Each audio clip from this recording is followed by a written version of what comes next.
हमारे साथ रिद्धिम अग्रवाल, मुख्य कार्यकारी अधिकारी, राज्य आपदा प्रबंधन प्राधिकरण से जुड़ गई हैं। रिद्धिम जी, कोई जानकारी? हेलो जी रिद्धिम जी, क्या जानकारी है आपके पास? जी, अभी तक जो हमें जानकारी प्राप्त हुई है वो एवलांच के कारण दो प्रोजेक्ट्स जो तपोवन में चल रहे थे, एनटीपीसी और ऋषिगंगा प्रोजेक्ट, वहाँ का जो लेबर फोर्स था वो अभी मिसिंग है। अराउंड 150 to 175 का हम आंकलन कर रहे हैं, जो उनके प्रतिनिधियों को सूचना दी गई है। फिलहाल हमारे पास ये सूचना उपलब्ध है। मतलब आप ये कह रही है रिद्धिमा जी कि 150 लोग गायब हैं? जो दोनों प्रोजेक्ट्स के प्रतिनिधियों द्वारा सूचना दी गई है, उनका ये कहना है कि अभी वो इन 150 लोगों को अकाउंट फॉर नहीं कर पा रहे हैं। जी रिद्धिमा जी, इसके अलावा वहां पर स्थिति क्या है, कोई जानकारी आप दे सकते हैं हमें? क्योंकि वो लोग जो वहां रहते हैं और वो उन लोगों के परिवार जो देश के बाकी हिस्सों में रहते हैं, वो जान पाए कि इस वक्त वहां पर हालात क्या हैं? देखिए, मॉल में जो हमारा घटना स्थल है तपोवन, वहाँ का तो मिसिंग का मैंने बताया है आपको, क्योंकि वाटर काफी ओवरफ्लो किया था।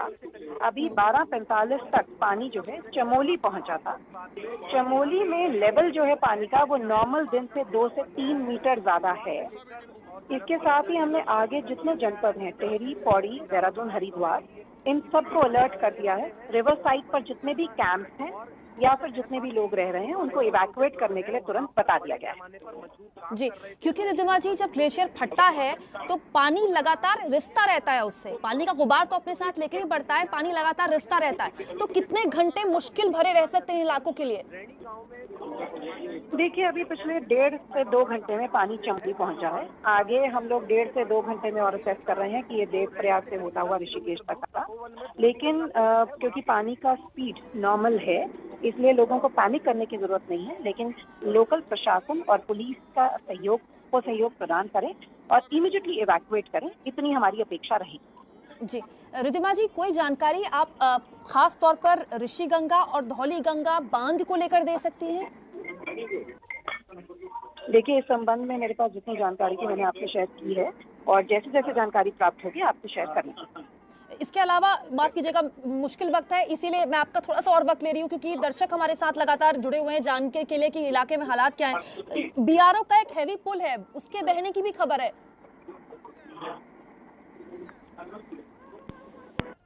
रिद्धिमा जी हमारे साथ जुड़ी हुई थी, एसडीआरएफ की सीईओ, जिन्होंने बताया कि चमोली से जो पानी अमूमन आता है चमोली में, वो बाकी दिनों के बनस्पत दुगनी रफ्तार से भी ज्यादा है। और जो सबसे महत्वपूर्ण बात बताई रिद्धिमा जी ने, वो ये बताई कि जो अनुमान लगाया जा रहा है 150 लोगों के गायब होने का, ऐसी जानकारी स्थानीय प्रशासन को दी गई है। हमारे साथ रिद्धिमा अग्रवाल, मुख्य कार्यकारी अधिकारी, राज्य आपदा प्रबंधन प्राधिकरण की जुड़ी हुई थी, जिन्होंने बड़ी जानकारी एबीपी न्यूज को दी है कि 150 लोग गायब हैं। ऐसी जानकारी ऋषिगंगा और धौलीगंगा प्रोजेक्ट में जो प्रशासन में लोग मौजूद थे, वहां के जो ऑफिशियल्स थे, उन्होंने एसडीआरएफ को दी है। तो अगर ये जानकारी सही माने, 150 लोगों के गायब होने का मतलब आप समझिए, 150 लोग कहाँ हैं? पार प्रोजेक्ट के अधिकारियों को इस बारे में कोई जानकारी नहीं है, यानी कि उनके मिसिंग, उनके गायब होने की खबर पार प्रोजेक्ट के अधिकारियों ने स्थानीय प्रशासन को दी है। तो स्थानीय प्रशासन ने हमको ये जो जानकारी दी है, एसडीआरएफ ने जो हमको जानकारी दी है, वो 150 लोगों को लेकर दी है। स्थानीय तौर पर हम आपको कोई आंकड़ा इसलिए नहीं बता रहे थे क्योंकि पुख्ता तौर पर ऐसे हालात में कुछ भी कहना जल्दबाजी होती है। एबीपी न्यूज़ कभी भी कोई खबर तब तक आपको पुख्ता तौर पर नहीं बताता जब तक कोई औपचारिक बयान ना आ जाए। और अब रिद्धिमा अग्रवाल, मुख्य कार्यकारी अधिकारी, राज्य आपदा प्रबंधन प्राधिकरण की जुड़ी हमारे साथ। उन्होंने कहा कि स्थानीय प्रशासन के पास 150 लोगों के गायब होने की खबर है। ये 150 लोग क्या पानी में बहे या उनका संपर्क रेस्क्यू ऑपरेशन से जुड़े हुए लोगों से टूट गया है, कुछ नहीं पता है। हम लगातार जो जानकारी, हम जो कह रहे हैं कि नुकसान की आशंका है, आपको दे रहे हैं। उन तस्वीरों में आप देखिए जो लोग वीडियो बना रहे हैं वो ये कह रहे हैं कि जितने लोग बैराज में काम कर रहे थे वो सब बह गए। बड़ी खबर आ रही है, गाजियाबाद के एनडीआरएफ की 8वीं बटालियन की टीम उत्तराखंड रवाना हो गई है। गाजियाबाद से 45 लोगों की टीम रवाना कर दी गई है। बड़ी खबर आपको बता रहे हैं, 2 पुल बहने की भी आशंका जाहिर की जा रही है। गाजियाबाद से एनडीआरएफ की 8वीं बटालियन की टीम को रवाना कर दिया गया है। गाजियाबाद से 45 लोगों की टीम रवाना हो गई है। उत्तराखंड के तपोवन में ग्लेशियर टूटने के बाद जो हालात बने हैं वो भीषण हैं और उसके बाद देश के अलग अलग हिस्सों से राहत और बचाव का कार्य अलग अलग टीमों को सौंपा गया है और अब सारी टीमें वहां पहुंच रही हैं। दिक्कत यह है कि सड़क का संपर्क अगर टूट गया, पुल टूट गए तो फिर हवाई रेस्क्यू के अलावा कोई विकल्प नहीं बचेगा और अगर ऐसा हो गया तो फिर रेस्क्यू में वक्त बहुत लगेगा क्योंकि वहां मौसम बहुत खराब है। धूप भले ही अभी आपको खिलती हुई दिखाई दे रही हो लेकिन पहाड़ में अचानक मौसम बदल जाता है। 2:30-3 बजे मौसम खराब हो जाएगा और उसके बाद अगर बारिश हो गई तो फिर रेस्क्यू के लिए वहां पर मुश्किलें पैदा हो जाएंगी।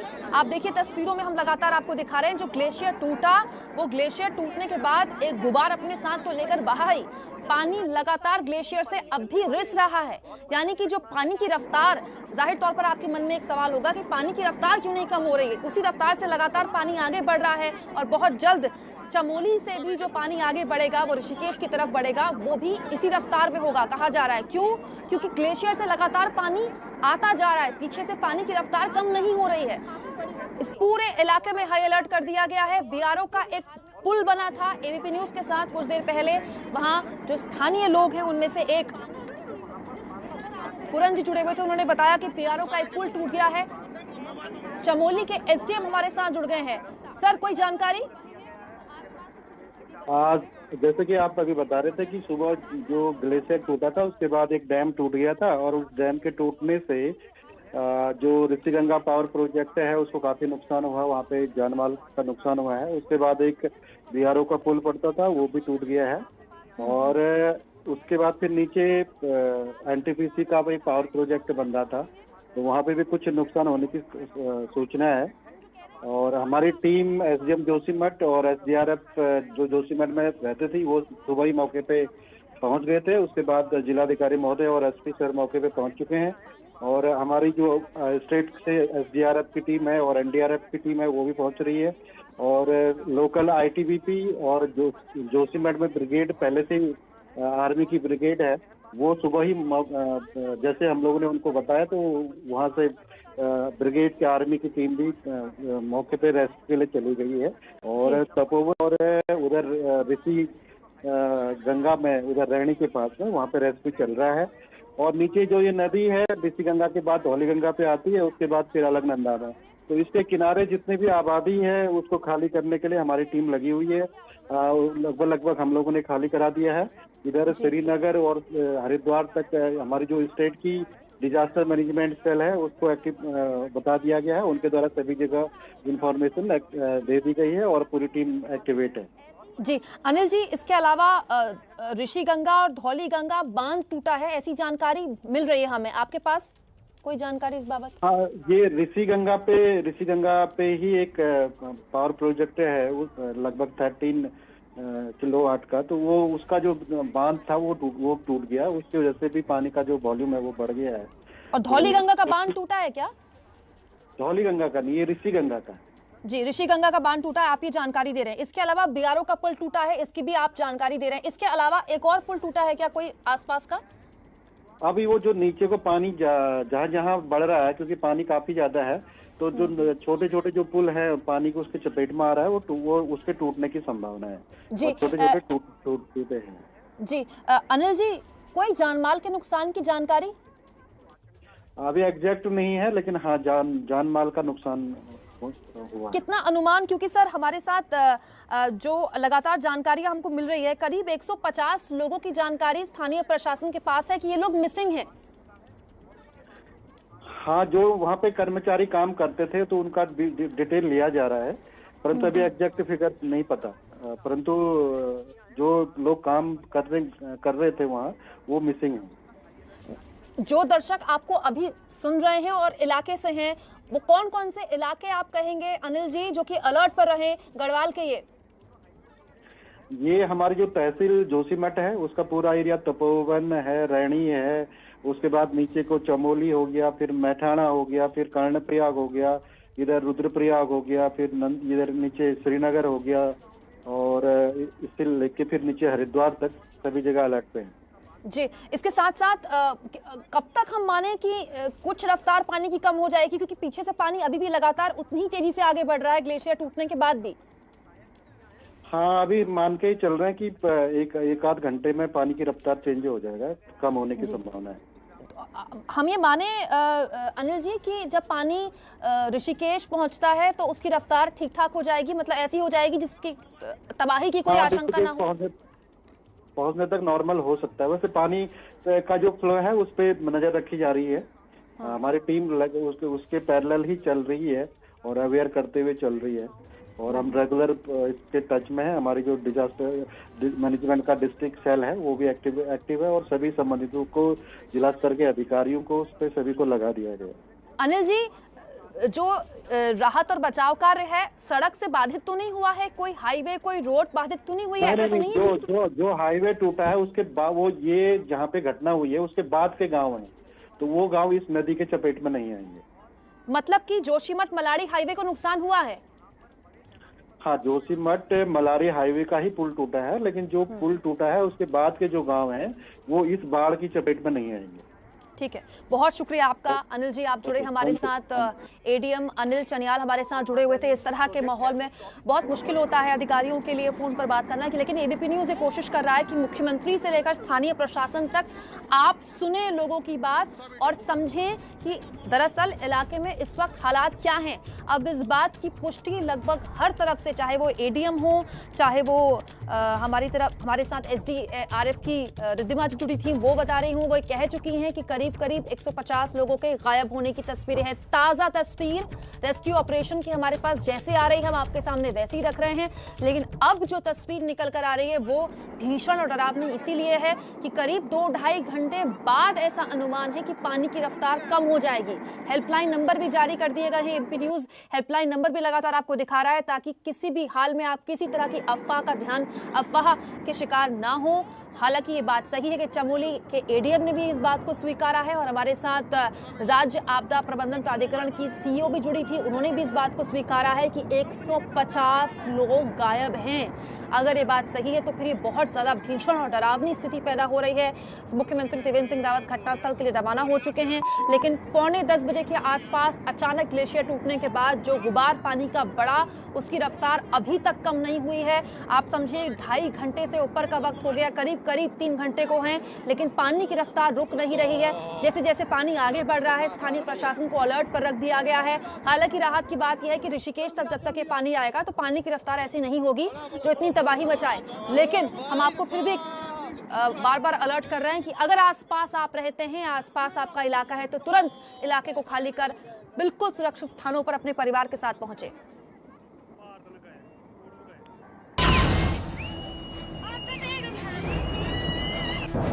देखिए भाई, तूफान आ रहा जबरदस्त।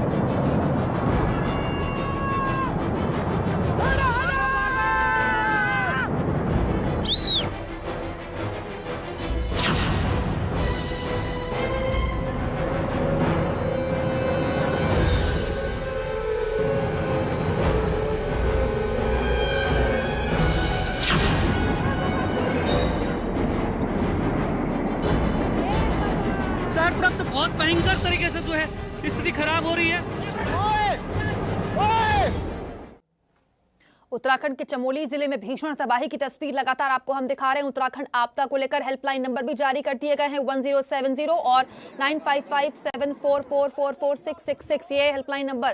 पुराने वीडियो से अफवाह ना फैलाने की अपील उत्तराखंड प्रशासन कर रहा है। उत्तराखंड के मुख्यमंत्री के साथ साथ एबीपी न्यूज़ भी लगातार, जब से हम इस खबर पर बने हुए हैं, जब तक हमें औपचारिक तौर पर कोई जानकारी नहीं मिल रही, हम वो जानकारी आपके साथ साझा नहीं कर रहे, क्योंकि ऐसे हालात में कैओस पैदा होता है, ऐसे हालात में असमंजस की स्थिति पैदा होती है, और किसी भी हाल में आपको किसी अफवाह पर ध्यान नहीं देना है। कुछ देर पहले एबीपी न्यूज़ के साथ मुख्यमंत्री त्रिवेंद्र सिंह रावत सबसे पहले जुड़े, उसके बाद उन्होंने बाकी मीडिया चैनल से बात करी।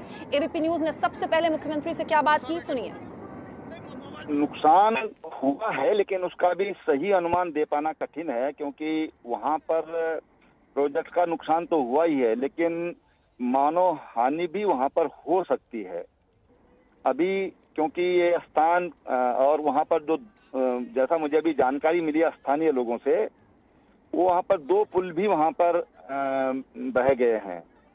तो मैं भी अब निकल रहा हूं, मैं बिल्कुल इस समय हेलीपैड पर ही हूं जी, और मैं निकल रहा हूं वहां के लिए। जी मुख्यमंत्री जी, हम समझ सकते हैं आप भी अलर्ट पर होंगे, काम में होंगे, माफ कीजिएगा, आपका बहुत कीमती वक्त एबीपी न्यूज ले रहा है। हम इसलिए आपसे बात कर रहे हैं ताकि वहां के आसपास के जो लोग हैं या उनके जो परिजन दिल्ली एनसीआर में रहते हैं, देश के बाकी इलाकों में रहते हैं, वो घबराएं ना। इसीलिए मैं चाहती हूँ कि आप पुख्ता तौर पर हमको बता दें, पावर प्रोजेक्ट में जब काम चल रहा था, कहा जा रहा था कि बैराज में कुछ मजदूर काम कर रहे हैं, जब पानी का गुबार आगे बढ़ा और अपने साथ मजदूरों को लेके बह गया, ऐसी कोई जानकारी आपके पास क्या?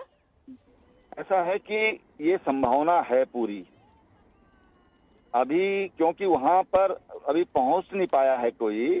जो स्थानीय लोग हैं वही वहां पर हैं और हमारे जिलाधिकारी भी वहां पर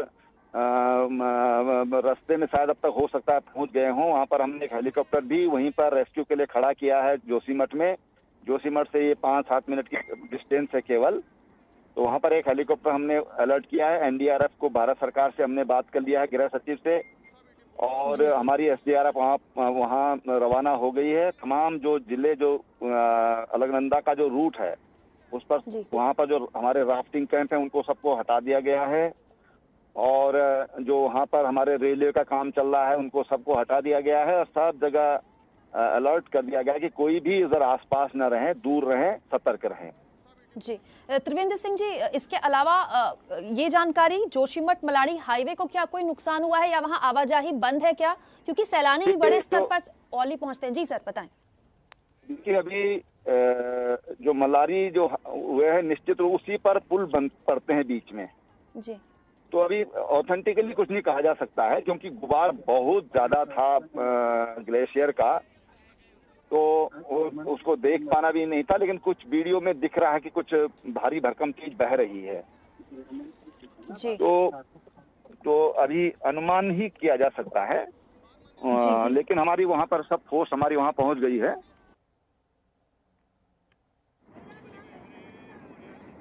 तो उत्तराखंड के चमोली जिले के रैणी गांव के ऊपर वाली गली से ग्लेशियर टूटा। ग्लेशियर इतने भयानक रफ्तार के साथ आगे पानी को लेकर बढ़ा। देखिए अब निचले इलाकों में पानी आ रहा है तो बाकी दिनों के बनस्पा जलस्तर ज्यादा है। ये जो गुबार है पानी का, ये ऐसा है जिससे कि आसपास देखिए जो घर हैं उनकी दूरी काफी कम है। पहाड़ में जब पानी आगे बढ़ता है उसकी रफ्तार कब अचानक बढ़ जाए और कितना गुबार लेकर वो आगे बढ़ जाए और फिर किस तरह से वो आसपास मौजूद रिहायशी इलाकों को, अगर छोटे मोटे घर हों, उनको अपने साथ लेके बढ़े, कुछ नहीं कहा जा सकता। बता दें आपको, धौलीगंगा ग्लेशियर की तबाही के साथ तपोवन में बैराज को भी काफी नुकसान हुआ है। प्रशासनिक लेवल वहां पर पहुंचा है, एसडीआरएफ, एनडीआरएफ, स्थानीय निवासी, इसके अलावा स्थानीय प्रशासन, आईटीबीपी सबने मोर्चा संभाल लिया है। अभी पूरी तौर पर पुख्ता तौर पर नहीं कहा जा सकता, लेकिन हाँ इस बात की जानकारी अब दी जा चुकी है कि करीब करीब 150 लोग गायब हैं। हमारे साथ रणवीर लगातार बने हुए हैं सुबह से। रणवीर, जो बात एसडीआरएफ, एबीपी न्यूज के साथ जुड़ा, एडीएम जुड़े, मुख्यमंत्री जुड़े, अब लगभग हर कोई ये बात कंफर्म कर रहा है कि 150 लोग तो मिसिंग हैं ही, आगे कुछ नहीं कहा जा सकता।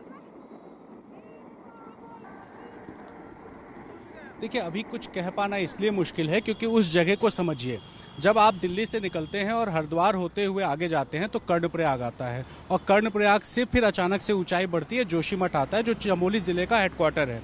जोशीमठ से जब हम चीन बॉर्डर की तरफ यानी कि आगे बढ़ते हैं तो करीब 100 किलोमीटर चीन बॉर्डर है जोशीमठ से, और 65 किलोमीटर मलारी है। मलारी वो पॉइंट है जहां सिविलियन जा सकता है, और ये इलाका बेहद दुर्गम है। ऊंची ऊंची पहाड़ियां हैं और आप ये समझिए कि उन ऊंची पहाड़ियों पर काट काट के पहाड़ों को रोड बनाया गया और उसके नीचे नदियां बहती हैं जो पहले से ही बहुत ज़्यादा फ्लो में होती हैं। और ऊपर का जो इलाका है वो इलाका बर्फ़ का इलाका है। इस वक्त बर्फ़ चूँकि पड़ रही है और पड़ भी चुकी है काफ़ी, तो ऊपर जो है बर्फ़ जमी होती है। कई जगहों पर पहाड़ के ऊपर ग्लेशियर होते हैं जो पिघल कर झील बन जाते हैं। तो वही जब झील फूटता है तो उसको ग्लेशियर फटना कहते हैं, और वो जब पानी का फ्लो नीचे आता है तो अगर आप समझिए कि जो ग्लेशियर फूटा है वो जब नीचे आना शुरू होगा तो ऊपर से ढलान पानी का नीचे होगा और पानी का जो फ्लो होगा वो बहुत तेज़ होगा। यही 2013 में हमने केदारनाथ में देखा था, जब चौड़ाबाड़ी में ग्लेशियर फटा था और नीचे मंदिर की तरफ आने के बाद गौरीकुंड और उसके बाद काफ़ी नीचे तक पानी गया था, नुकसान बहुत हुआ था, हज़ारों लोगों की मौत हुई थी। कुछ ऐसा ही हम हालांकि कंपेयर नहीं कर रहे हैं कितनी बड़ी केदारनाथ की आपदा से कंपेयर इसलिए नहीं कर सकते कि अभी रणवीर, हमारे साथ बिजनौर के डीएम रमाकांत पांडे जी जुड़ गए हैं। डीएम साहब, आपके पास कोई जानकारी, आप लोग भी अलर्ट पर कर दिए गए हैं? देखिए, चमोली में जो घटना हुई है उसके आने में नदी में थोड़ा वक्त लगेगा, लेकिन नदी के किनारे के सारे गांवों को अलर्ट कर दिया गया है and we are on the watch. जो बिजनौर बराज है उसमें भी ऑफिसर्स को ये कह दिया गया है कि नदी का बढ़ने न पाए और वो गेट खोल दिए जाए, खुले रहेंगे। तो it take some time for the water to reach this place, थोड़ा वक्त लगता है ऊपर नीचे पानी आने में, लेकिन अलर्ट पर नदी के किनारे के सारे गाँव को कर दिया गया है कि अनावश्यक नदी के जाए और ध्यान रखें, नदी का पानी बढ़ सकता है। जी रमाकांत जी, कितने गांव इसके आसपास आते हैं, पहली बात। दूसरी बात, ये भी जानकारी कृपया दीजिएगा कि बिजनौर बैराज में पानी कब तक पहुंच सकता है और उसकी रफ्तार कितनी हो सकती है? तब तक तो रफ्तार कब हो जाएगी? हमारे जिले में तकरीबन 30 गाँव आते हैं, तो उनको अलर्ट कर दिया गया है और इसमें थोड़ा वक्त लगेगा। हमारे यहाँ आने से पहले ये जो बार का बराज है वहाँ की सूचना हमको मिल जाएगी और वहाँ उसके बाद भी हमारे पास कम से कम 8-10 मिनट रहेगा। तो पहले हरिद्वार बराज पर पानी पहुँचेगा, उसके बाद हमारे यहाँ पानी पहुँचने की सूचना रहेगी, तो हमारे पास टाइम रहेगा, but we are on the alert, advance alert हम लोगों ने कर दिया। जी बहुत शुक्रिया आपका, आप जुड़े हमारे साथ। रमाकांत पांडे डीएम बिजनौर जुड़े, उन्होंने कहा कि 23 गांव हमारे इलाके में आते हैं, हमारे जिले में आते हैं और 23 गांव को अलर्ट पर रख दिया गया है। बिजनौर बैराज में पानी पहुंचने में वक्त लगेगा, उससे पहले हरिद्वार बैराज में पहुंचेगा पानी। हरिद्वार बैराज में पानी की रफ्तार क्या होगी, पानी की ऊंचाई कितनी होगी, कितना नुकसान पानी आगे पहुँचा सकता है, वो अपडेट क्योंकि बिजनौर बैराज को वहीं से मिल जाएगी, फिर आगे उस लेवल पर काम कर दिया जाएगा। लेकिन वक्त से पहले उत्तर प्रदेश के वो इलाके भी अलर्ट पर आ चुके हैं जो कि जाहिर तौर पर ये वो इलाके हैं जो प्रभावित हो सकते हैं इस पानी से। उत्तराखंड के चमोली जिले के ग्लेशियर टूटने से भारी तबाही की तस्वीर लगातार एबीपी न्यूज़ पर आप देख रहे हैं। अलग अलग एंगल से अभी तस्वीरें आ रही हैं, क्योंकि देखिए अभी जो तस्वीर आप देख रहे हैं उसमें जगह का फैलाव ज़्यादा है, तो आपको लग रहा होगा कि पानी कम है, लेकिन पहाड़ के हिस्से अलग अलग तरह से होते हैं। कहीं पानी के लिए जगह ज़्यादा होती है तो पानी फैल जाता है, आगे अगर पानी के लिए जगह कम होगी तो पानी फिर ज़्यादा गुबार लेकर कम जगह में रफ्तार के साथ आगे बढ़ता है। इसीलिए करीब 150 लोगों के गायब होने की खबर है। ऋषिगंगा डैम में उस वक्त काम चल रहा था, क्योंकि ऋषिगंगा और धौलीगंगा दोनों ही बांध टूटने की जानकारी हमारे पास थी, तो हमने कंफर्म किया और हमारे पास जो जानकारी है पुख्ता तौर पर ऋषिगंगा बांध टूटने की है। धौलीगंगा बांध टूटा है कि नहीं टूटा है पुख्ता तौर पर अब इस बारे में कुछ नहीं कह सकते। इसके अलावा बीआरओ का एक भारी पुल, बीआरओ ने एक भारी पुल यहाँ बनाया था कुछ दिन पहले ही, वो भी टूट चुका है, ऐसी भी जानकारी आ रही है। बीआरओ का पुल टूटा है, ऋषिगंगा नदी का जो पुल है वो टूटा है, तपोवन की डैम साइट एक तरह से वॉश आउट हो गई है। रणवीर लगातार हमारे साथ बने हुए हैं। रणवीर, ये जो बातें आ रही हैं निकलकर, तपोवन की डैम साइट वॉश आउट हो सकती है, खुद एसडीआरएफ की तरफ से कहा जा रहा है कि हमारे पास 150 लोगों के मिसिंग यानी कि गायब होने की खबर है। इस हिसाब से तो ये बहुत भीषण आपदा निकल कर आ सकती है। जी देखिए, आपको बताएं कि तपोवन वो जगह है जो जोशीमठ से जब आप मलारी की तरफ आगे बढ़ते हैं तो तपोवन नाम की जगह आती है, करीब 12 किलोमीटर आगे होगा। और तपोवन में एक पावर प्रोजेक्ट का काम चल रहा है। मैं कुछ महीनों पहले वहाँ जब गया था, उस इलाके में बड़ी संख्या मजदूरों की थी जो वहाँ मौजूद थी, काम कर रही थी। और वहाँ से जब तपोवन से आप देखेंगे तो पहाड़ी जो आगे की तरफ जाती है वो नीचे जब पानी वहाँ से फ्लो आएगा तो नुकसान बहुत ज़्यादा होगा। और उसके बाद चूँकि जोशीमठ जो जगह है वो ऊंचाई पर है, लेकिन तपोवन जो है वो नीचे की तरफ आता है। और अभी आपको बताएं जो लेटेस्ट अपडेट है कि जोशीमठ में प्रशासन ने लोगों को अलर्ट रहने के लिए अनाउंसमेंट्स कराए हैं, और साथ ही जो निचले इलाके हैं, जो ऐसे गाँव हैं जो नदियों से ज़्यादा करीब हैं, उन गाँवों को कहा गया है कि वहाँ के लोग 200 फीट या 250 फीट ऊपर चले जाएं, यानी कि जितना पहाड़ पे ऊपर रहेंगे लोगों की जान बचानी पहली प्रायोरिटी है। तो प्रशासन अभी फ़िलहाल लोगों का रेस्क्यू करने के साथ जो लोग निचले हिस्से में हैं। और आपको बताएं कि जब जोशीमठ से आगे बढ़ेंगे कर्णप्रयाग, वो पूरा इलाका ढलान का है और ढलान की तरफ जो नदी आती है वो नदी के आसपास जितने भी ऐसे गांव हैं जो चपेट में आ सकते हैं, उन सभी गांवों को वेकेट करने के लिए प्रशासन अभी कोशिश कर रहा है। लोग पहुंच रहे हैं, कांटेक्ट करने की कोशिश हो रही है। और जो ऊपर इलाका है, जो मलारी की तरफ का इलाका है, उस इलाके में छोटे छोटे गांव हैं और आबादी बहुत कम है। और इस वक्त जब बर्फबारी होती है तो लोग 6 महीने के लिए नीचे आ जाते हैं, यानी कि करीब अक्टूबर में लोग नीचे आ जाते हैं। तो ऐसी उम्मीद है कि ऊपर की तरफ लोग बहुत कम होंगे, लेकिन जो तपोवन है और उसके नीचे आबादी बहुत ज़्यादा है। और जोशीमठ के बाद जो निचला इलाका है वहाँ पर भी गांव है और उनमें आबादी ठीक ठाक है। तो फिलहाल जो फोकस है वो इसी इलाके पर होगा, क्योंकि प्रशासन उन इलाकों के लोगों को वहाँ से हटाने की, उनको थोड़ी ऊपर हिस्से में पहुँचाने की कोशिश कर रहा है। और ये सब कुछ संभव है सिर्फ और सिर्फ हेलीकॉप्टर्स से। आपको बताएं कि पहाड़ों पे सिर्फ एक मेन रोड होती है और उसी मेन रोड से कनेक्टेड गांव होते हैं, कोई वैकल्पिक रोड नहीं होती है आमतौर पर। तो जो मेन हाईवे है वो हाईवेज़ किस तरीके से कनेक्टेड हैं, पहले उनकी भी पड़ताल की जाएगी, क्योंकि वहाँ तक राहत सामग्री पहुँचाना, लोगों तक पहुँचना तभी संभव है जब मेन रोड ठीक होगी। मलारी जाने वाला जो रास्ता है 65 किलोमीटर का, वो तो बीआरओ ने बहुत चौड़ा बनाया, बन गई है। लेकिन मलारी से जो बाड़ा होती जाती है, यानी कि चीन का बॉर्डर है, बाड़ा होती तक का 40 किलोमीटर का रास्ता बहुत ख़राब है और आईटीबीपी और आरबी के कैंप से, लेकिन वहाँ पे सिविलियंस नहीं रहते हैं। तो ऐसे में तपोवन और उसके आसपास जो नीचे का इलाका है उसको खाली कराना, लोगों को आइडेंटिफाई करना। और मजदूर चूँकि मिसिंग बताए जा रहे हैं 150 के आसपास, लेकिन हो सकता है, हम इस बात को कंफर्म नहीं करते, लेकिन ये संख्या और ज़्यादा बढ़ सकती है, क्योंकि वो इलाका ऐसा है कि लोग जो मजदूर हैं वो छोटे छोटे टेंट्स लगाकर और टीन शेड के एक अपना झुग्गी बना करके रहते हैं। टीन शेड लगाते हैं क्योंकि हवा बहुत ज़ोर की आती है और बर्फ़ आता है, तो ऐसे ढलान बना के टीन शेड लगाते हैं और उन टीन शेड्स में रहते हैं। तो उन टीन शेड्स में रहने वाले एक शेड के अंदर कितने मजदूर हैं ये लोकल ही लोग जानते हैं जो वहाँ पे रहते हैं, बाकी नहीं जानते। तो ऐसे में लोगों की ठीक संख्या पता कर पाना बहुत मुश्किल है। और फिलहाल हेलीकॉप्टर्स की मदद ली जा रही है, एसडीआरएफ एनडीआरएफ की टीम्स को लगाया जा रहा है, ज़िला प्रशासन है, लोकल पुलिस है और साथ ही जो लोकल गाँव के लोग हैं उन लोगों से संपर्क करने की कोशिश हो रही है।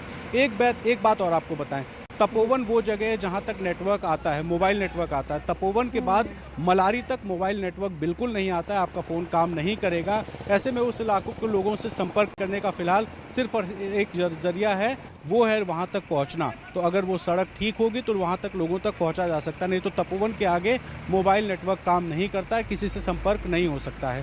तो ये सारी कोशिशें हैं कि चॉपर्स को ऊपर से देखा जाए मौसम किस तरह का है। जो उनके कम्युनिकेशन नेटवर्क होता है रणवीर, स्थानीय प्रशासन उन कम्युनिकेशन नेटवर्क से ही बात करेगा। तो ये कहा जा सकता है कि कार्रवाई शुरू है, लेकिन इसमें जान माल की क्या क्षति है वो समय के बाद ही पता चलेगा, कुछ समय के बाद ही पता चलेगा। लेकिन जहाँ तक एक्स्ट्रा टीम्स की ज़रूरत है, एनडीआरएफ की 3 से 4 टीमों को हम लोग रवाना कर रहे हैं और मैं अभी उसी तैयारी में हूँ कि हिंडन एयरपोर्ट से हम लोगों का एयरलिफ्ट हो जाए और जल्द से जल्द वहाँ टीमें देहरादून पहुँच के और देहरादून से आगे जोशीमठ के लिए रवाना हो जाए। तो एनडीआरएफ की तरफ से आप सुन रहे थे कि किस तरह से अलर्ट एनडीआरएफ भी है और अलर्ट न सिर्फ अलर्ट है बल्कि एनडीआरएफ की टीम भी रवाना हो गई है। हमारे साथ रणवीर लगातार हमारे साथ बने हुए थे। रणवीर, जोशीमठ मलारी हाईवे को नुकसान हुआ है, ये अभी हमारे साथ जो एडीएम जुड़े हुए थे उन्होंने जानकारी दी है। इसके अलावा ऋषिगंगा बांध टूटा है, ये भी उन्होंने पुख्ता तौर पर बताया। बीआरओ का एक पूरा पुल था, हैवी पुल, वो टूटा है और इस हिसाब से अगर पूरा का पूरा सड़क यातायात ठप है इलाके में तो रेस्क्यू ऑपरेशन हवा से होगा, यानी कि एयर लिफ्ट किया जाएगा, जो हेलीकॉप्टर्स हैं उनकी मदद से ही होगा। पहाड़ में मौसम कब खराब हो जाए और अंधेरा होने के बाद रेस्क्यू कितनी तेजी से चले, बहुत मुश्किल है कहना। देखिए, अभी 2 दिन पहले मुझे वहाँ के लोकल सोर्स ने कुछ वीडियोस भेजे थे जिसमें मलारी के पास बहुत ज़्यादा बर्फ़ थी और बीआरओ के लोग जेसीबी लगाकर और बाकी जो अपनी मशीन्स होती हैं वो लगाकर बर्फ़ हटा रहे थे, यानी ऊपर बर्फ़ बहुत ज़्यादा है। और जो मलारी से ऊपर का इलाका है उस इलाके में भी बर्फ़बारी कुछ दिन पहले हुई थी, तो वहाँ से बर्फ़ हटाने का काम चल रहा। अब जो मैंने बात अभी कही थी कि जोशीमठ से तपोवन होते हुए जो मलारी का रास्ता है वो 65 किलोमीटर का रास्ता है, वो रास्ता बीआरओ ने काफ़ी चौड़ा बनाया है, लेकिन तपोवन के बाद मोबाइल मोबाइल नेटवर्क काम नहीं करता है। लोकल अपने जो प्रशासन जैसे संपर्क कर पाएगा अब, तो अभी फ़िलहाल संपर्क करना गांव वालों से बहुत मुश्किल है। और आपको बताएं कि जो गांव हैं वो हाईवे से कुछ गांव ऐसे हैं जो थोड़ी थोड़ी दूरी पर मौजूद है। मतलब 100 मीटर का एक रास्ता है जो कनेक्टिंग रोड है और वहाँ से गांव कनेक्टेड हैं। यानी कि जो नदियों का लेवल है और गांव का लेवल है उसमें ज़्यादा से ज़्यादा 50 मीटर का फ़र्क होगा। तो ऐसे में सबसे पहले उन गाँव को वेकेट करना ही प्रशासन की चुनौती है। मैं जब वहाँ इस इलाके में गया था तो मुझे याद है एक शादी थी, और शादी जिस गाँव में थी वो बिल्कुल नदी से पास में गाँव था। तो यानी कि अगर वहाँ पे पानी बढ़ता है मलारी के पास से तो उस गांव को नुकसान हो सकता है। और उस इलाके में अगर फ़ोन नेटवर्क काम नहीं कर रहा है तो लोगों को अलर्ट करना, हटाना प्रशासन के लिए एक बहुत बड़ी चुनौती है। और दूसरी सबसे बड़ी चुनौती होती है हेलीकॉप्टर्स की, अगर मौसम ख़राब हो तो। आप होगा कि केदारनाथ में जब आपदा आई थी तो चॉपर्स का मूवमेंट इसलिए नहीं हो पा रहा था कई बार कि मौसम ख़राब है, और इस वक्त अगर मौसम थोड़ा भी ख़राब होता है तो लोगों को वहाँ पे हेलीकॉप्टर लेकर जाना और लोगों को रेस्क्यू करना प्रशासन के लिए बहुत मुश्किल हो सकता है। ऐसे में जो विकल्प है फ़िलहाल ज़िला प्रशासन के पास वो सबसे बड़ा अभी हेलीकॉप्टर ही है, और वो लगाया गया है। SDRF के लोग वहाँ पहुँचेंगे। और आपको बताएं कि अगर मेन रोड ख़राब है तो मेन रोड ख़राब होने के बाद दूसरे गांव में यानी आगे मलारी की तरफ पहुंचने के लिए आपको पहाड़ों पर चढ़ना होगा, और वो पहाड़ ऐसे हैं जो बिल्कुल सीधे हैं। आमतौर पे आप जो तस्वीरें पहाड़ की देखते हैं वो पहाड़ ऐसे स्लैंट होते हैं, लेकिन जो मलारी वाला रास्ता है उसमें बिल्कुल जो पहाड़ हैं वो सीधे हैं, और इन सीधे पहाड़ों को काट काट के रोड बनाए गए हैं। तो उन सीधे रास्तों से अगर रास्ता कट जाता है, रोड डैमेज हो जाती है, तो आगे बढ़ना भी बहुत मुश्किल है। तो फिर पीछे से कई किलोमीटर लंबा पहाड़ के ऊपर से मूवमेंट करके जाना ये बहुत बड़ी चुनौती होगी। और ऐसे में अगर डैमेज हुआ है बांध, अगर वहाँ पे रोड डैमेज हुआ है तो गांव वालों से संपर्क करना प्रशासन के लिए मुश्किल होगा। और फिलहाल हेलीकॉप्टर्स, और आपको एक चीज़ और बताएं कि वहाँ पे जो जोशीमठ है वहाँ मेरे ख्याल 3 हेलीपैड पहले से बने हैं, प्रशासन ने अलर्ट के लिए बनाया है। और मलारी के पास में जो एयरबेस, जो कैंप है ITBP और आर्मी का, वहाँ पर भी हेलीपैड है, लेकिन बीच में जो 65 किलोमीटर का रेंज है उस इलाके में शायद हेलीपैड नहीं होगा। ऐसे में उतारना उन इलाकों में थोड़ा सा मुश्किलात आ सकती हैं। तो फिलहाल प्रशासन अपनी ज्योग्राफी वो ज़्यादा समझता होगा। हम चूँकि वहाँ पे विजिटर रहे हैं, रिपोर्टिंग करने गए हुए हैं, इसलिए हम बता सकते हैं कि कई इलाके ऐसे हैं जो सीधी पहाड़ियाँ होने से रास्ते वहाँ से निकल पाना विकल्प नहीं होता है वहाँ पे। तो फिलहाल हेलीकॉप्टर्स लगाए गए हैं और कोशिश है कि लोगों को संपर्क किया जाए, निकाला जाए, और जो नीचे के गांव के लोग हैं उन लोगों को सबसे पहले ऊपर के इलाकों में पहुंचाया जाए, ताकि अगर फिर से कोई बादल फटता है, बारिश होती है तेज़ और पानी का बहाव तेज़ होता है तो लोगों को सबसे पहले बचाया जाए। तो ये प्रायोरिटी है, इसकी कोशिश चल रही है। मुख्यमंत्री समेत जो केंद्रीय गृह मंत्रालय है वो भी लगा हुआ है। तो उत्तराखंड की ज्योग्राफी को जो भी लोग समझते हैं वो जानते हैं कि पहाड़ों पर पानी जिस तरीके से फ्लो में आता है वो फ्लो इतना डैमेजिंग होता है कि घर तहस नहस हो जाते हैं। और 2013 में भी हमने वो तस्वीरें केदारनाथ की आपदा में देखी। रणधीर, पहाड़ी इलाकों में और मैदानी इलाकों में बाढ़ आना या नदी का बहाव अचानक से बढ़ जाना अलग अलग फर्क होता है। मैदानी इलाके का इंसान अगर अलर्ट पर है तो वो भाग जाएगा, किसी दूसरे इलाके में चला जाएगा जहां पानी नहीं है। पहाड़ के हिस्से में, और वो भी इतने भीषण हिस्से में जहां बर्फबारी भी हो रही है, जहां पर वैसे भी रोड कनेक्टिविटी अगर एक तरफ से टूट गई, क्योंकि 2 वे नहीं होता है, एक ही सड़क होती है, उसमें दोनों तरफ का ट्रैफिक चलता है। अगर वहां पर इस तरह की स्थिति पैदा हो जाए कि मोबाइल नेटवर्क काम नहीं करेंगे, इसके अलावा रोड संपर्क टूट जाए। अब देखिए, आप वक्त 1:30 बज रहा है, पहाड़ में 5 साढ़े 5 बजे अंधेरा होना शुरू हो जाएगा। मौसम वहाँ वैसे ही अच्छा नहीं है, तो फिर रेस्क्यू ऑपरेशन जो 150 लोगों के गायब होने की है, वो रेस्क्यू ऑपरेशन और वक्त ले सकता है। इसीलिए ये बहुत भीषण आपदा तब्दील हो सकती है। क्या क्यों आई तबाही, पहले हम आपको समझाते हैं। ग्लेशियर फटने का मतलब बर्फ की झील गुब्बारे की तरह फूट पड़ना होता है। पानी का प्रेशर इतना बढ़ जाता है कि ये झील जो होती है, जो ग्लेशियर के अंदर बनी होती है, वो फूट जाती है, और जो पानी होता है बिखर कर बाहर निकलता है और फिर उसके बाद आगोश में आगे बढ़ता है। एक ग्लेशियर में लाखों क्यूबिक पानी होता है, लाखों क्यूबिक पानी। पूरा पानी बाहर आने में कई दिन लग जाते हैं। एक गुबार तो फूटता है पानी का, ग्लेशियर जब फूटता है तो, लेकिन धीरे धीरे पानी रिसता है ग्लेशियर से, क्योंकि 15,000 क्यूबिक मीटर प्रति सेकंड की रफ्तार से अगर ये आगे बढ़ रहा है तो ग्लेशियर फटने का मतलब बर्फ की झील का एक छोटा हिस्सा फटना है। उसके बाद जो पानी निकलता रहेगा वो और मुश्किल पैदा करेगा। रणवीर, यही तो हम बताने की, समझाने की कोशिश करें दर्शकों को कि पानी जो आ गया है ये तो मुसीबत है ही, जो पानी पीछे से अभी आता रहेगा कई घंटों तक, मुसीबत वो भी है। देखिए, मैं अभी ये बात बता रहा था, शहरों में जैसे एक मोहल्ला है और 4 सड़कें हैं या 3 सड़कें हैं, एक सड़क बंद भी हो जाए तो 2 रास्तों से आ सकते हैं। पहाड़ों पर ऐसा नहीं होता। पहाड़ों पर जो मलारी रास्ता है या जो कर्णप्रयाग से जोशीमठ का रास्ता है वो बहुत चौड़ा है और वहीं से कनेक्टिंग रोड्स होते हैं गाँव के। एक रोड कटा तो आप गांव से संपर्क में नहीं रह सकते और पहाड़ पे पैदल चढ़ के आप विकल्प होता है जाने का। लेकिन फिलहाल मलारी का जो रोड है वो चौड़ी रोड बनने के बाद भी रणवीर, पौड़ी से हमारे साथ एसडीएम रविंद्र बिष्ट जी जुड़ गए हैं। रविंद्र जी, क्या जानकारी है आपके पास? देखिए, अभी जो हमें सूचना मिली है, ऋषिगंगा डैम जो चमोली में फट गया, उससे जो डाउन स्ट्रीम है हमारे जितने शहर हैं, कर्णप्रयाग हो गया, रुद्रप्रयाग हो गया, श्रीनगर हो गया, इवन हरिद्वार तक, उसमें जलस्तर बढ़ने की संभावना व्यक्त की जा रही है। ऐसे हमें सूचना प्राप्त हुई। हमने नदी तट में जितने हमारे मजदूर चाहे वो रेलवे प्रोजेक्ट से जुड़े हो, उन सबको हमने नदी तट से हटा दिया है। पर रह रहे लोगों को हमने अलर्ट मोड में कर दिया। हमारी एक एसडीआरएफ की टीम अलर्ट मोड में है, हमारे साथी बनी हुई है और जहाँ पर ये जुड़े थे हमारी Alaknanda hydro power project company, वहाँ से हम जलस्तर को मॉनिटर कर रहे हैं लगातार। हमारे पास 3 मीटर का क्वेश्चन है कि अगर 3 मीटर जलस्तर बढ़ता है तो भी हमें कोई नुकसान नहीं होगा, ना हमारे हाइड्रो प्रोजेक्ट होगा और ना ही जलस्तर इतना बढ़ेगा कि किसी कैजुअलिटी की संभावना बने। रविंद्र जी, श्रीनगर डैम को कोई नुकसान हो सकता है क्या? कोई खतरा श्रीनगर डैम को? अभी तक कोई खतरे की कोई संभावना नहीं है, क्योंकि हमारे पास टेक्निकल एक्सपर्ट हमारे वहाँ बैठे हुए हैं और 3 मीटर का हमारे पास क्वेश्चन है। अभी हम 604.5 हमें डेंजर लेवल होता है, वो बहुत ही अभी ऊपर है। जलस्तर हमारा नीचे चल रहा है, तो कोई भी ऐसी संभावना नहीं कि डैम कोई नुकसान हो। जी, बहुत शुक्रिया आपका रविंद्र जी, आप जुड़े हमारे साथ। श्रीनगर डैम को कोई नुकसान नहीं होगा।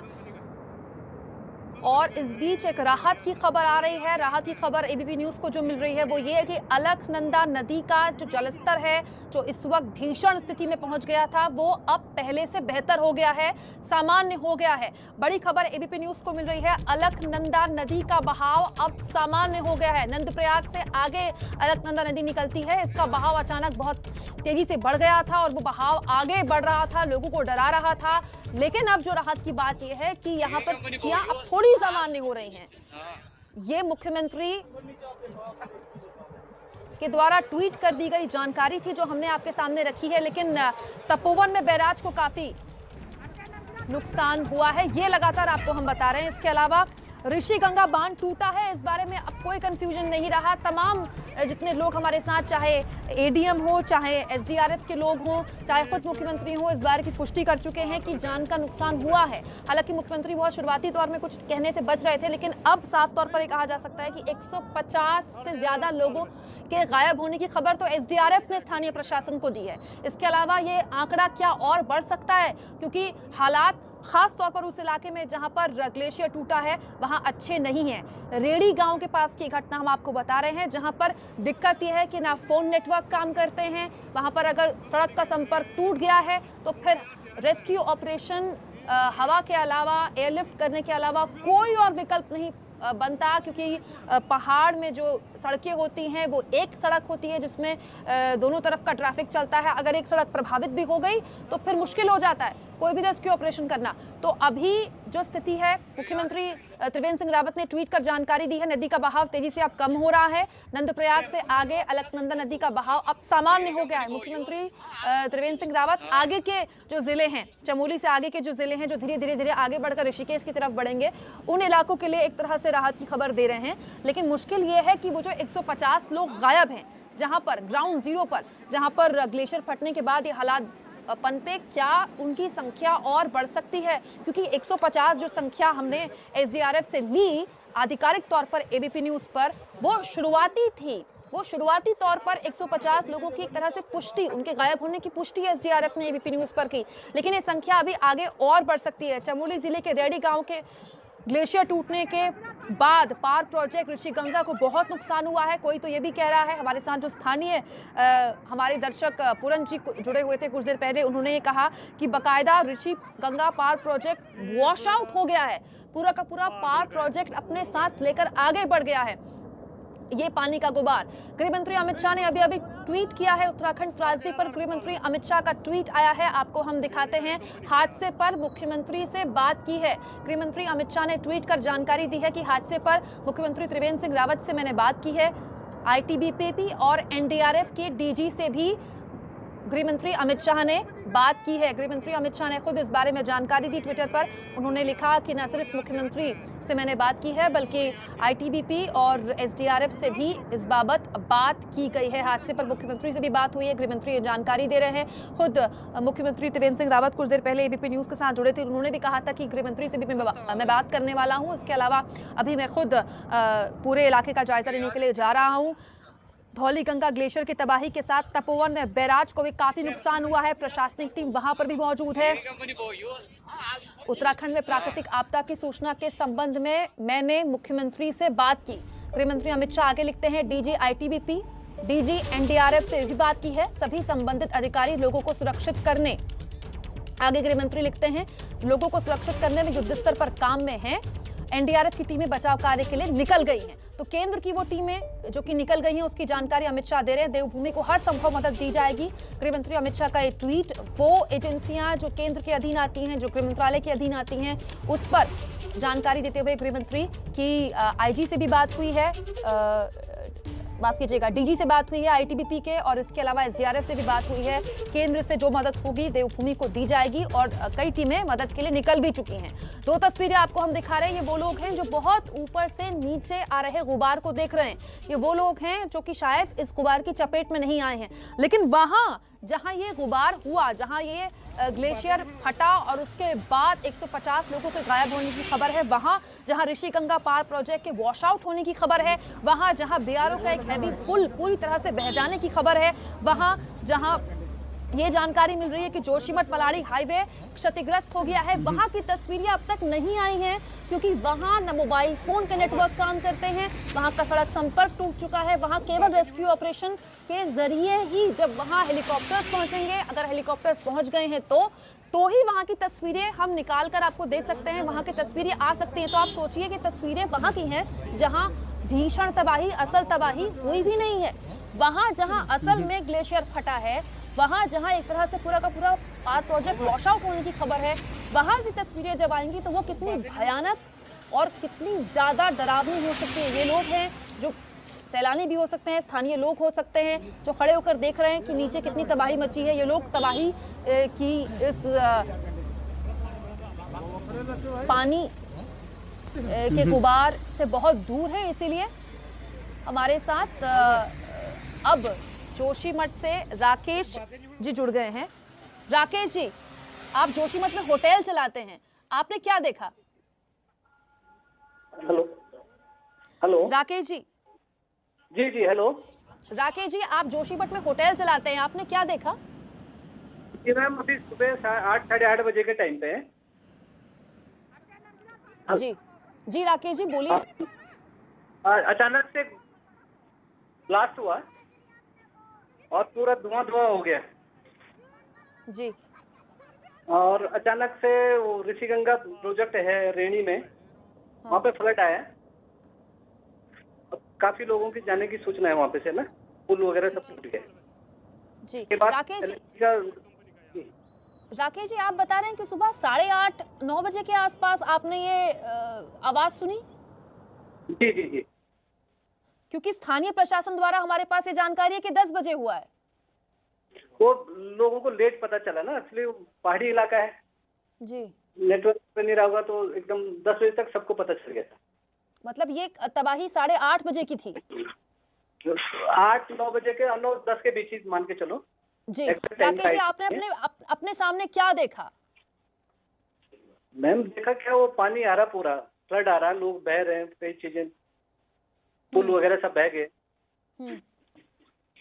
डैम पूरा जो इनका एनटीपीसी का डैम था पूरा फ्लड हो गया, पुल बह गए, लोग दब रहे हैं, मशीनें वगैरह उनकी जेसीबी वगैरह सारी चीजें बह गई हैं।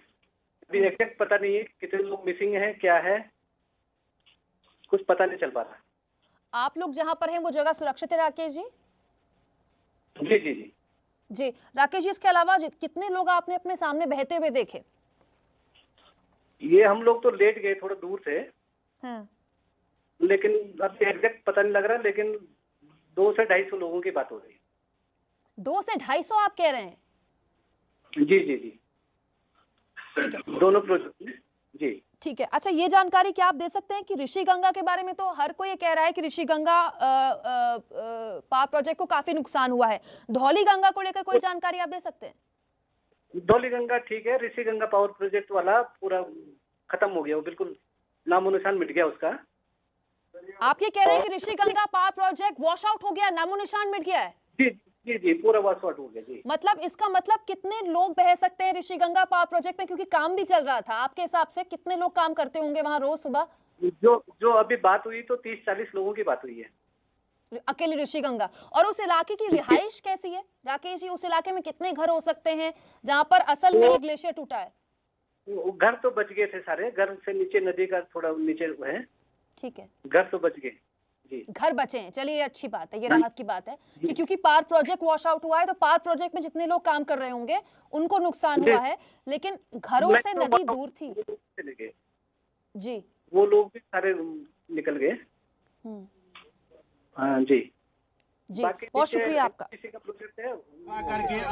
राकेश जी, बहुत शुक्रिया। आप जुड़े हमारे साथ, चश्मदीद हमारे साथ तबाही के जुड़े हुए थे, जो बता रहे थे, और बार बार हर कोई हमसे यही कह रहा है। इससे पहले स्थानीय निवासी हमारे साथ जुड़े हुए थे, उन्होंने भी यही कहा कि ऋषि गंगा पावर प्रोजेक्ट पूरी तरह से वॉश आउट हो चुका है, तबाह हो चुका है। जिनके मकान है नदी के किनारे या दुकान है या कोई नदी के किनारा जा रखा हो तो उसे सूचित किया जाए, क्योंकि जोशीमठ तपोवन में डैम टूटने की सूचना मिली है। कृपा करके अपने सुरक्षा स्थानों पे जाने का कष्ट करें और अपने जो भी इधर उधर अगल बगल जो भी घर है या दुकानें हैं, मकाने हैं या कोई भाई जा रखा है तो उसे तत्काल कई सुरक्षा स्थानों पे जाने का कष्ट करें। रुद्रप्रयाग की समस्त जनता से अनुरोध है कि जिनकी मकाने नदी के किनारे हैं वो सुरक्षा स्थानों पे जाने का कष्ट करें, क्योंकि जोशीमठ तपोवन में डैम टूटने की सूचना मिली है।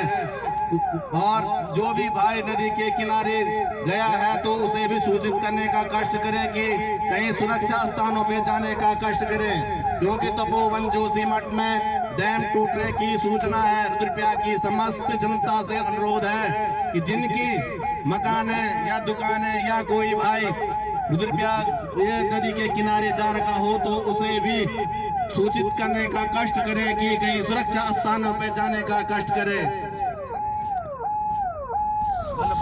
कि जिनके मकान है नदी के किनारे या दुकान है या कोई नदी के किनारा जा रखा हो तो उसे सूचित किया जाए, क्योंकि जोशीमठ तपोवन में डैम टूटने की सूचना मिली है। कृपा करके अपने सुरक्षा स्थानों पे जाने का कष्ट करें और अपने जो भी इधर उधर अगल बगल जो भी घर है या दुकानें हैं, मकाने हैं या कोई भाई जा रखा है तो उसे तत्काल कई सुरक्षा स्थानों पे जाने का कष्ट करें। रुद्रप्रयाग की समस्त जनता से अनुरोध है कि जिनकी मकाने नदी के किनारे हैं वो सुरक्षा। तो रुद्रप्रयाग का स्थानीय प्रशासन आप देख रहे हैं किस तरह से teams, about 200 men are on the job. One team has reached to the location where the that particular reservoir has been damaged, you can say devastated. Till Tapovan, the devastation traces are seen. Our people are on the job. They are constantly in touch with the local administration. We can only say that if there is any requirement of any rescue or something, we are already there. Right now, at the point where the devastation happened, the situation is totally under control. The water which was went downstream has almost reached to the Joshimठ. There is a reservoir called Hilang. So till now there is no such casualty or something which we have noticed. But we are assessing the situation on the ground, and later in the day the situation will be clear. Search operation is going on, like 150 people is still. Yes, we are on the job. We have the monitoring equipments. We have various other equipments. We do have a RRC over there. So our men on the job, we do have specialized equipments also. And maybe later in the day we can have some breakthrough in terms of if there is any casualty or some sort of a damage which has not been seen yet. So we will be having that entire data by this evening.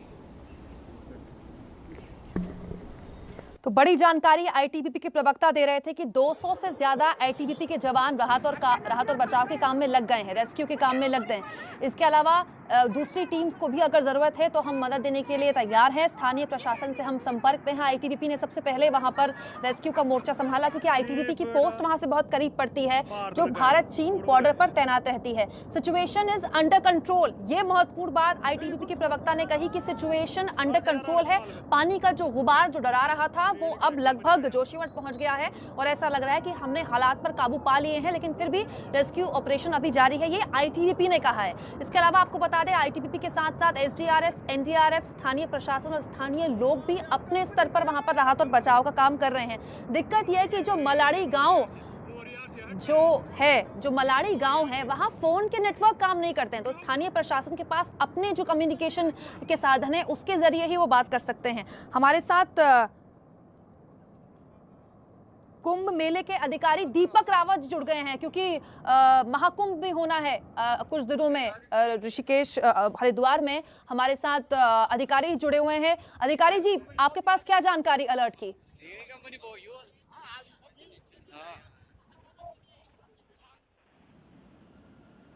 अधिकारी जी, मेरी आवाज सुन पा रहे हैं जी?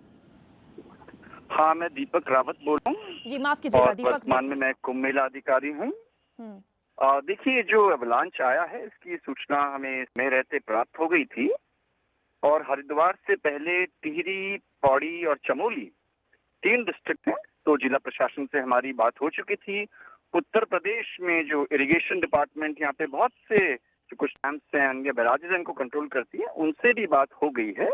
और जो low lying areas हैं जहाँ पे कुंभ मेले के काम वर्तमान में चल रहे हैं, वहां से हमने लेबर को इवैक्यूएट कर दिया है।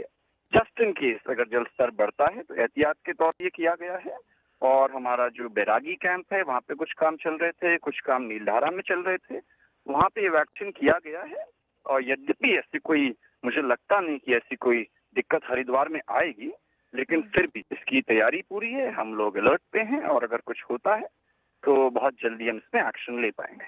जी दीपक जी, आपने कहा कि हरिद्वार में पानी आते आते वैसे भी स्पीड कम हो जाएगी। हमारे साथ आईटीबीपी के प्रवक्ता जुड़े हुए थे, उन्होंने कहा है कि पानी जोशीमठ तक पहुंच गया है, हालात पहले से थोड़े बेहतर लग रहे हैं, लेकिन क्योंकि ग्लेशियर का पानी रिसता है, कई घंटे लगते हैं ग्लेशियर का पानी पूरी तरह से निकलने में, तो हम कब तक माने दीपक जी की स्थिति पूरी तरह से अंडर कंट्रोल हो जाएगी?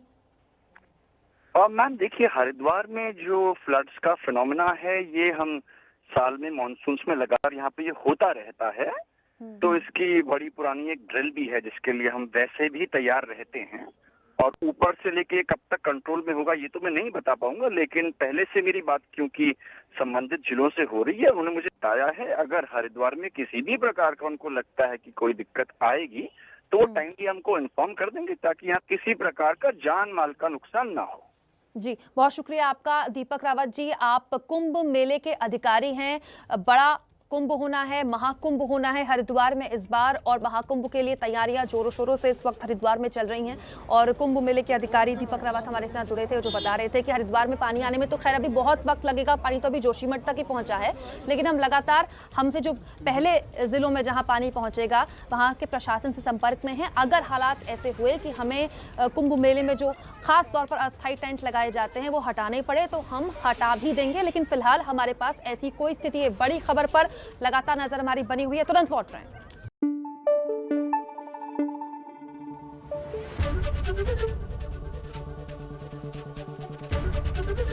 एबीपी न्यूज आपको रखे आगे।